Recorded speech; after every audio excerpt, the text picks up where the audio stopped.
nous sommes au bon endroit. Tu es au bon endroit pour commencer cette semaine sainte et te préparer à Pâques. Dans ce contexte un peu particulier de confinement, la tentation, ce serait de se dire que ça serait mieux de pouvoir fêter la semaine sainte et Pâques ailleurs, comme les autres années, ou dans une église ou dans une abbaye. Et pourtant, je t'invite à croire que tu es au bon endroit cette année pour vivre la semaine sainte et Pâques chez toi. En effet, la maison, dans la parole de Dieu et en particulier dans les évangiles, est un endroit privilégié pour Dieu, pour se révéler et se faire connaître. Et la semaine sainte n'est pas une exception. Alors pendant ce petit temps, en préparant cette semaine sainte, je me suis dit, l'année 2020 est vraiment particulière. Est-ce que la parole de Dieu n'a pas quelque chose à nous dire à propos de cela? Et donc j'ai pris la parole de Dieu et je suis allé voir dans les Actes des Apôtres, chapitre 20, verset 20. Comme ça, c'est clair. Et voilà quel est ce verset-là. « Je n'ai rien négligé de ce qui pouvait vous être utile. Au contraire, j'ai prêché, je vous ai instruit, en public comme à la maison. » Je redis cette parole. « Je n'ai rien négligé de ce qui pouvait vous être utile. Au contraire, j'ai prêché, je vous ai instruit, en public comme à la maison. » Eh bien, c'est ce que nous allons vivre cette semaine. Nous allons retrouver cette chance de pouvoir vivre Pâques comme les premiers chrétiens, comme la première Pâques, comme ces chrétiens des Actes des Apôtres. Vivre notre vie chrétienne à la maison. Je ne sais pas si tu sais, mais le livre des Actes des Apôtres, on pourrait l'appeler non pas simplement les Actes des Apôtres ou le livre des Actes des Apôtres, mais la maison des apôtres. La maison des apôtres, pourquoi? Parce que ce texte n'arrête pas de nous dire que les premiers chrétiens étaient fidèles à l'enseignement des apôtres, à la fraction du pain et au partage fraternel dans les maisons. Ils se retrouvaient à la maison pour partager la fraternité et grandir dans leur foi.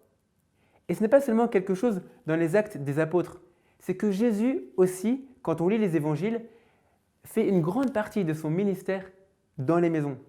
En particulier dans l'évangile de Marc, quand tu regardes, Jésus fait un nombre incroyable de guérisons dans la maison, Jésus enseigne dans la maison, et puis on apprend que Jésus enseignait et expliquait toutes choses à ses disciples dans la maison. Eh bien, c'est notre chance cette année. Nous sommes au bon endroit pour vivre cette semaine sainte à la maison, parce que c'est un lieu que Dieu aime pour nous dire dans le secret, pour nous dire dans l'intimité son projet de salut pour nous. Et ce qui est génial, c'est que la semaine sainte ne fait pas exception dans cette manière de faire de Dieu qui nous rejoint dans notre humanité jusque dans notre maison. En effet, quand on regarde l'évangile de ce dimanche des Rameaux, on voit que les disciples posent cette question à Jésus pour la préparation de la Pâque. « Maître, où veux-tu que nous préparions le repas de la Pâque ?» Et voici la réponse de Jésus à ses disciples. Il dit « Allez chez un tel et dites-lui, le Maître dit mon temps est proche, c'est chez toi que je célèbre la Pâque avec mes disciples. C'est chez toi que je célèbre la Pâque avec mes disciples. » Et alors je vous le dis tout de suite, soit on se dit que cet un tel est juste quelqu'un d'anonyme que les évangiles n'ont pas voulu, dont les évangiles n'ont pas voulu préciser l'identité, ou alors cet un tel, c'est aussi toi, c'est aussi moi. Et Jésus nous dit d'une certaine façon, c'est chez toi que j'ai envie de célébrer la Pâque cette année. Alors on a de la chance, parce que cette année, ce Pâques 2020, on a la possibilité de suivre le Christ d'une manière particulière. On va pouvoir suivre le Christ dans sa passion et sa résurrection. Mais on va suivre le Christ dans sa passion et sa résurrection à la maison. Comment tu prépares ton appartement? Comment tu prépares ta maison? Ou ta chambre? Ou ton cœur? Ça va être le défi de cette semaine. On peut croire parfois que la passion et la résurrection, c'est un peu la fin d'une grande histoire, un peu le dénouement d'un grand récit, d'une trilogie ou je ne sais pas quoi. Alors je suis désolé de te le dire, la passion et la résurrection, ce n'est pas du tout un spoil, la fin d'une histoire qui serait révélée alors qu'on sait déjà tout ce qui s'est passé avant, tout ce qui va se passer après. La passion et la résurrection, dans la manière dont les évangiles ont été écrits, constituent le noyau des évangiles. En fait, la passion et la résurrection, c'est le noyau des évangiles, c'est le noyau de la prédication des apôtres, c'est l'ADN des chrétiens. Et notre chance, c'est que si nous suivons Jésus dans sa passion et sa résurrection, en fait, nous allons nous approprier l'ADN de notre vie de disciple. Nous allons retrouver ce noyau de notre vie chrétienne qui fait que nous pouvons devenir des disciples de Jésus. Alors on a de la chance, parce qu'on va suivre Jésus, on va s'approprier ce noyau de l'Évangile et on va le faire simplement chaque jour en découvrant quels sont les mystères que Dieu déploie devant nous. Pour cette semaine, on va te proposer un parcours tout à fait simple, c'est de suivre chaque journée à partir de la liturgie du jour, à partir de l'évangile du jour, et de voir comment nous est donné dans l'évangile du jour un symbole, une réalité, quelque chose à toucher, à sentir, à goûter, qui va t'apprendre à être disciple de Jésus. Chaque jour, tu auras un topo de seulement 10 minutes. 10 minutes, ce n'est pas beaucoup, mais c'est vraiment important parce que cette semaine-là, chaque jour, nous est donné quelque chose pour davantage comprendre comment Jésus donne sa vie et comment on peut le suivre. Alors je te balaye un peu les thèmes de la semaine tout simplement. On va découvrir lundi le mystère du parfum. Le parfum versé dans une maison et qui emplit toute la maison de son odeur et qui nous rappellera, nous préparera au parfum de la résurrection.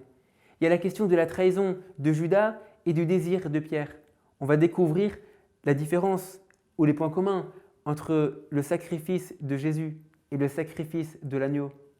On aura l'occasion de plonger dans ce mystère du lavement des pieds, de regarder Jésus seul qui mène l'accomplissement, et puis de terminer notre chemin de Semaine Sainte avec le samedi, on va voir qu'il n'y a rien à faire. Et dans chacune de ces journées, on va découvrir que nous est donné quelque chose de puissant pour comprendre ce que fait Jésus et pour être nous-mêmes disciples à sa suite. Chaque jour, simplement 10 minutes pour comprendre ce que fait Dieu, comment le fait Dieu, et l'imiter et marcher à sa suite. Alors voilà, c'est ce que nous te proposons cette année. Une semaine sainte où tu vas être au bon endroit. Nous sommes au bon endroit, à la maison, pour chaque jour interroger Jésus au cours d'un repas, au cours d'un échange, au cours d'un temps de prière, et lui dire « Jésus, pourquoi tu fais cela? Pourquoi tu fais comme cela? Comment moi aussi je peux t'accompagner ?» Cette année, c'est un peu le défi pour nous de se dire à la fois je ne peux pas aller à l'église ou dans ma communauté habituelle pour fêter Pâques, et en même temps, cette année de façon particulière, je peux vivre cette semaine sainte chaque journée. Je peux me préparer à Pâques chaque jour. Relevons le défi cette année de fêter Pâques comme si c'était notre première Pâques. Relevons le défi cette année de vivre Pâques comme si nous avions besoin de collecter chaque jour des indices pour qu'au moment de la résurrection, cette nuit où les ténèbres deviennent lumière, nous avons déjà dans notre poche, dans notre cœur et dans notre intelligence tous les éléments qui vont être prêts à irradier de ce mystère de la résurrection, nous révéler combien Dieu nous sauve. Nous vous souhaitons une bonne semaine à la suite de Jésus, une bonne semaine au cœur de sa passion pour nous plonger au cœur de sa résurrection.